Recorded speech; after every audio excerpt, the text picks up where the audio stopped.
Assalamualaikum warahmatullahi wabarakatuh. Selamat pagi.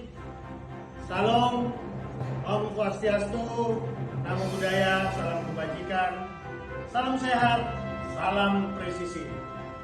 Saya Dr. Edi Saputra Sibuan, SPM, mahasiswa program Magister Administrasi Rumah Sakit di Universitas Respati Indonesia dengan nomor induk mahasiswa 236080236. Saya sehari-harinya sebagai Kasubidokpol Bidokas Polda Nusa Tenggara Timur dan juga Kepala Bagian Kompartemen Dokpol di Rumah Sakit Bayangkara Titus Uli Kupang. Di sini saya akan menjelaskan bagaimana alur dari pelayanan Dokpol yang ada di Bidokas Polda Nusa Tenggara Timur dan yang ada di Kompartemen Dokpol Rumah Sakit Bayangkara Titus Uli Kupang. Yang pertama adalah pelayanan DVI atau Disaster Victim Identification atau pelayanan terhadap korban-korban akibat bencana massal. Demikian. Di Kupang sendiri kita sudah beberapa kali melaksanakan kegiatan DVI. Kemarin kita mendapatkan adanya bencana alam berupa angin seroja. Kedua, adanya kapal tenggelam terbakar di lautan yang memakan korban sebanyak 22 orang. Serta adanya gunung meletus di Kabupaten Flores Timur. Sehingga tim kita, tim DVI, biasanya melaksanakan kegiatan identifikasi terhadap korban-korban tersebut. Guna identifikasi ini merupakan suatu hak daripada jenazah agar dia teridentifikasi. Kemudian nanti kita akan mengeluarkan surat keterangan kematian. Ini biasanya dipakai untuk kebutuhan pelaporan tentang keadaan si orang tersebut. DVI sendiri memang terpusat, tapi pelaksanaannya tetap di kita. Sehingga anggaran dan kebutuhannya kita ajukan ke Mabes Polri.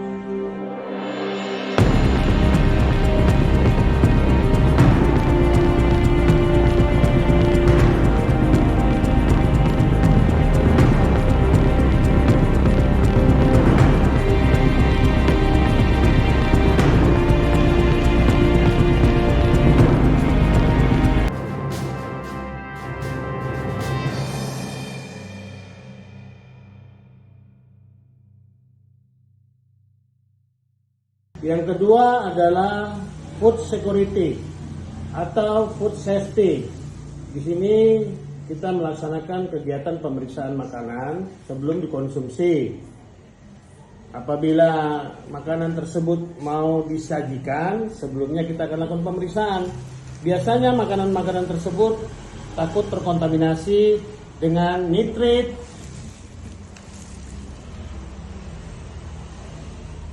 kemudian arsenik,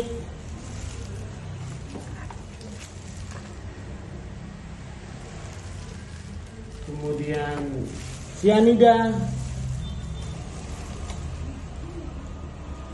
dan formalin. Jadi makanan-makanan tersebut akan dilakukan pemeriksaan dengan tester atau dengan kit satu persatu.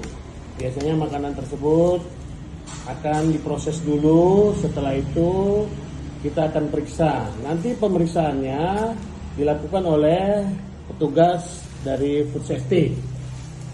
Setelah itu apabila memang makanan tidak mengandung racun, maka akan dilaporkan. Pelaporan dari food safety ini jelas bahwasanya apakah makanan itu mengandung atau tidak mengandung, ataukah makanan itu tidak layak dikonsumsi atau layak dikonsumsi.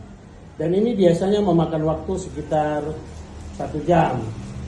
Sehingga sebelum disajikan 1 jam sebelum penyajian, maka makanan-makanan tersebut diperiksa oleh petugas dari food safety tersebut. Demikian.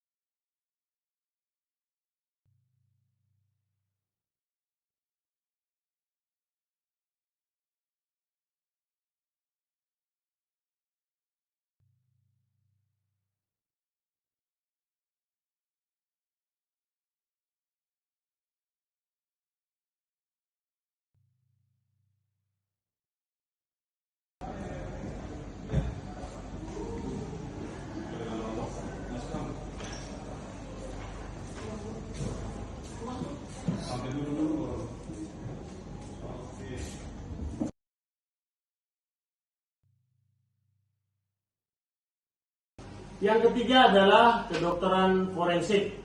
Kedokteran forensik sendiri adalah memberikan pelayanan terhadap korban-korban akibat kasus-kasus seperti korban hidup maupun korban meninggal dunia. Kasus-kasus korban hidup biasanya diminta oleh pihak penyidik reskrim atau pihak penyidik lantas lalu lintas.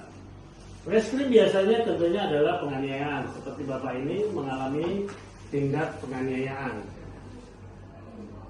Maka diperiksa secara fisik, kemudian dilihat apakah luka-luka tersebut ada atau tidak. Kalaupun ada, maka kita akan tentukan apakah luka itu ringan, luka itu sedang, atau luka itu berat. Nanti luka-luka tersebut akan disesuaikan dengan anamnesa.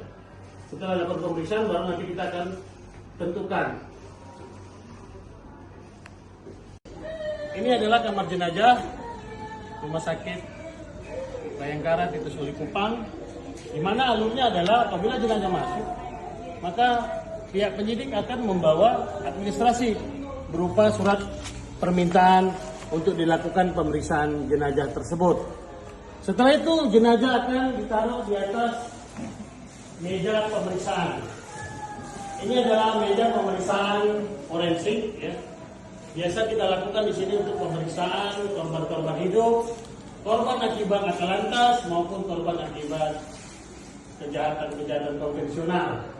Ini adalah alat-alat yang kita sering pakai untuk melakukan pemeriksaan jenazah. Ini ada gunting, pinset dan lain-lain, serta ada gergaji yang dipergunakan untuk memotong tulang. Kemudian setelah biasanya mayat diotopsi atau mayat diperiksa, mayat akan dibersihkan, dicuci dengan air bersih. Setelah bersih, untuk menunggu lebih lanjut pihak keluarga, maka jenazah tersebut nanti kita akan masukkan ke dalam lemari es atau freezer.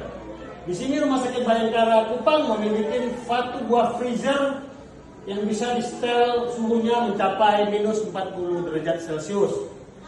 Ini ada 4 pintu. Di dalam satu pintu itu bisa kita isi satu jenazah kalau besar, atau 2 jenazah kalau kecil. Ini biasanya kita simpan untuk sementara jenazah-jenazah yang setelah kita periksa.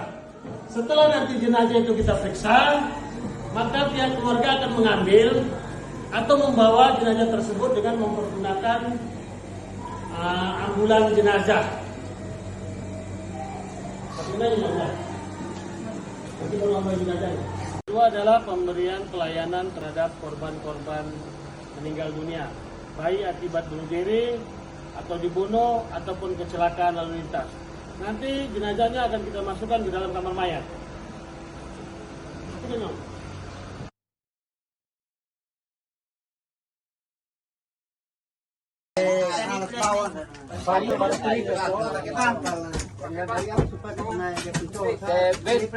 Bebe siya doon hindi matahin hindi. Tapos pa bola sa pa. Yan keluar siya.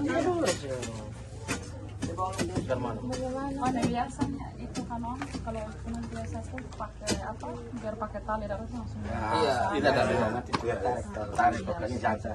Ketiga terpisah. Iya Bapak.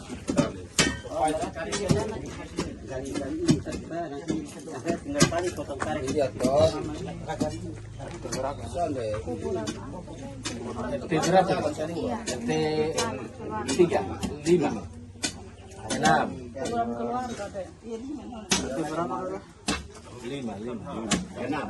Dusun 3, RW 3, RT 6.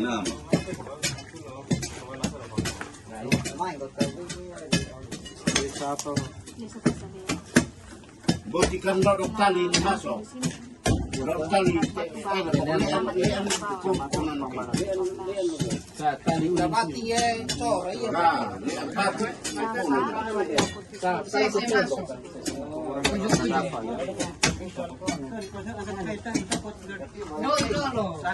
Sabar. tarik ke atas sini. Coba baru kita pakai balok batu di isya.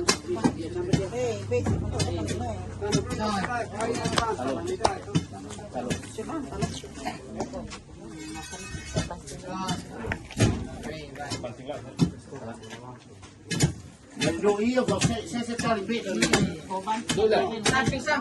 Dulu itu. Nah, bos dulu iya ya tan. Dulu naik.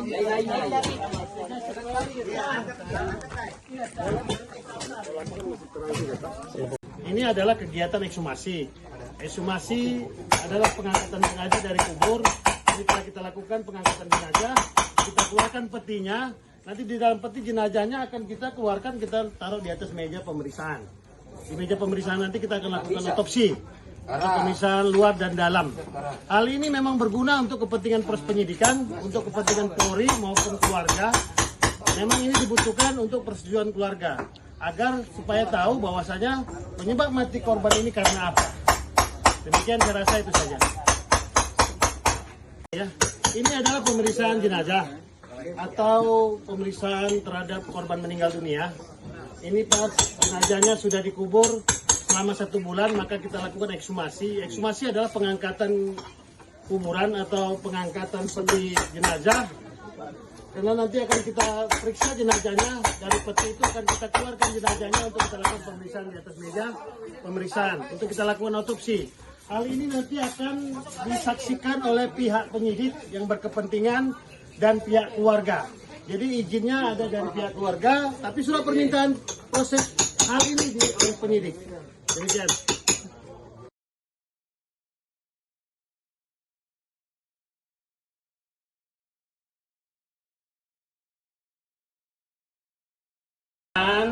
Alur daripada pelayanan di Dokpol, Bidokes Pol NTT, dan alur pelayanan di kompartemen Dokpol Rumah Sakit Bayangkara Titus Mumi Kupang. Semoga rekan-rekan pemirsa semuanya untuk memberikan like, komen, subscribe, dan share. Demikian. Assalamualaikum warahmatullahi wabarakatuh.